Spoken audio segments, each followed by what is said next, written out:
सुप्रभात देवियों और सज्जनों, मैं कर्नल सोफिया कुरैशी और मेरे साथ विंग कमांडर व्योमिका सिंह आज आपको 6 से 7 मई 2025 की रात 1:05 से 1:30 बजे के बीच भारतीय सशस्त्र बलों द्वारा अंजाम दिए गए ऑपरेशन सिंदूर के बारे में जानकारी देंगे। ऑपरेशन सिंदूर 22 अप्रैल को पहलगाम में हुए विभत्स आतंकवादी हमले के शिकार मासूम नागरिकों व उनके परिवारों को न्याय देने के लिए लॉन्च किया गया था। इस कार्रवाई में 9 टेररिस्ट कैंप्स को टारगेट किया गया और पूरी तरह से इसे बर्बाद किया गया। पाकिस्तान में पिछले 3 दशकों से टेरर इंफ्रास्ट्रक्चर का निर्माण हो रहा है। इसमें recruitment, indoctrination centres, training areas व लॉन्च पैड शामिल थे, जो पाकिस्तान और पाक अधिकृत जम्मू कश्मीर POJK दोनों में फैले हैं। Operation Sindoor was launched by Indian Armed Forces to deliver justice to the victims of Pahalgam terror attack and their families. 9 terrorist camps were targeted and successfully destroyed. Over the last 3 decades, Pakistan has systematically built terror infrastructure. It is a complex web of recruitment and indoctrination centers, training areas for initial and refresher courses, and launch pads for handlers. These camps are located both in Pakistan as well as Pakistan-occupied Jammu and Kashmir areas. Some of the well-known training camps are located, as you can see on the screen. They are distributed from Savai Nala in the north, counting to approximately 21, ending at Bhagalpur to the south.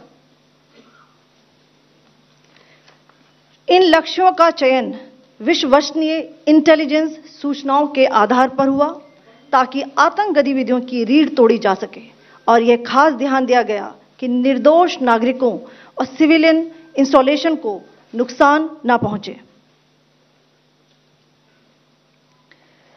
The selection of these targets for Operation Sindoor was based on credible intelligence inputs and role of these facilities in perpetrating the terror activities. The locations were so selected to avoid damage to civilian infrastructures and loss of any civilian lives. This was done with due diligence, and the camps selected for targeting and their engagement will now be shown to you one by one. POJK के target मैं आपको बताना चाहूंगी। सबसे पहले सवाई नाला camp Muzaffarabad, जो कि POJK के लाइन ऑफ कंट्रोल से 30 किलोमीटर दूर है। यह एक लश्कर-ए-तौयबा का ट्रेनिंग सेंटर था। 20 अक्टूबर 2024 सोनमर्ग, 24 अक्टूबर 24 गुलमर्ग, 22 अप्रैल 2025 पहलगाम, इन हमलों के आतंकियों ने यहीं से प्रशिक्षण लिया था। सैयदना बिलाल कैंप मुजफ्फराबाद, यह एक जैश ए मोहम्मद का स्टेजिंग एरिया है। यह हथियार, विस्फोटक और जंगल सर्वाइवल ट्रेनिंग का केंद्र भी था। गुलपुर कैंप कोटली, यह LOC से 30 किलोमीटर दूर था। लश्कर-ए-तौयबा का बेस था, जो रजौरी, पुंछ में सक्रिय था। 20 अप्रैल 2023 को पुंछ में और 9 जून 2024 को तीर्थ यात्रियों के बस हमले में यहीं से आतंकी को ट्रेन किया गया था।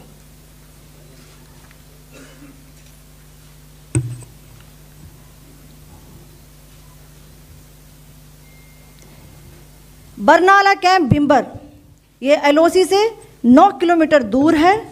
यहाँ पर हथियार, हैंडलिंग, IED व जंगल सर्वाइवल का प्रशिक्षण केंद्र था।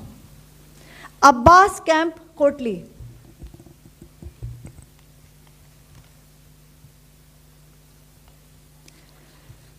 यह LOC से 13 किलोमीटर दूर है।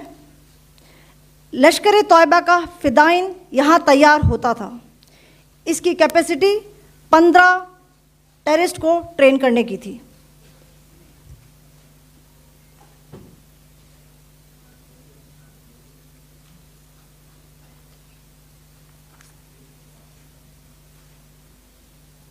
अब मैं पाकिस्तान के अंदर के टारगेट से अवगत कराना चाहूँगी। पहला, सर्जिकल कैंप सियालकोट। यह अंतर्राष्ट्रीय सीमा से 6 किलोमीटर की दूरी पर है, सांबा कठुआ के सामने।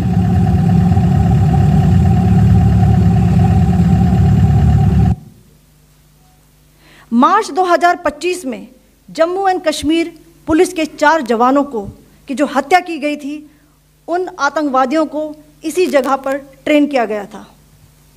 दूसरा, महमूना जाया कैंप सियालकोट।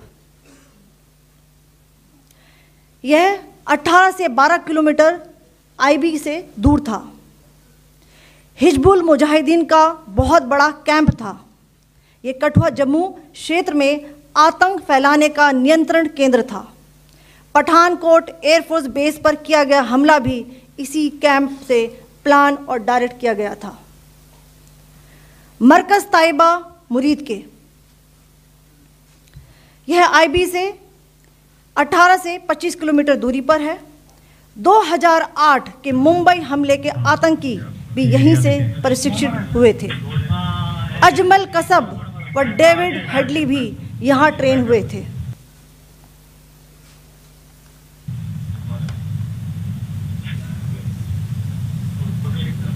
आगे दूसरा आया।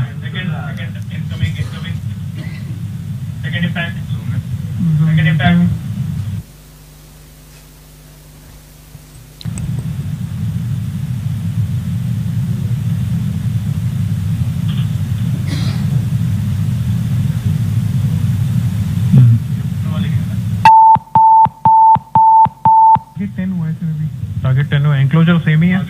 7 it is hit the target. हाँ हाँ।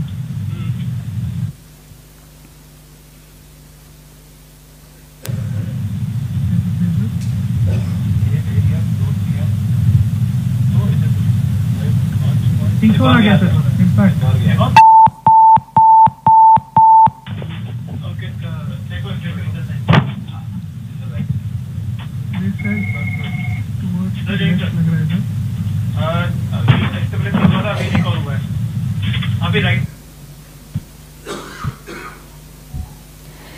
मरकज सुभान अल्लाह भावलपुर, ये इंटरनेशनल बाउंड्री से 100 किलोमीटर दूर है। जैश ए मोहम्मद का मुख्यालय था। यहाँ पर रिक्रूटमेंट, ट्रेनिंग व इंडॉक्ट्रिनेशन का केंद्र भी था। शीर्ष आतंकी अक्सर यहाँ आते थे। मैं आप सबको बताना चाहती हूँ कि किसी भी सैन्य ठिकाने का निशाना नहीं बनाया गया और अभी तक किसी तरह की नागरिक क्षति की रिपोर्ट नहीं है। धन्यवाद। जय Hind. The strike on the terror camps were undertaken through precision capability, as shown to you. A niche technology weapons with careful selection of warheads was ensured so that there will be no collateral damage. The point of impact in each of the target was a specific building or a group of buildings. All the targets were neutralized with clinical efficiency, and the results reiterate the professionalism of the Indian Armed Forces in the planning and execution of their operations. No military establishments were targeted. India has demonstrated considerable restraint in its response. However, it must be said that the Indian Armed Forces are fully prepared to respond to Pakistani misadventures, if any, that will escalate this situation. Jai Hind, and thank you very much. Ladies and gentlemen, friends in the media, I ask your indulgence today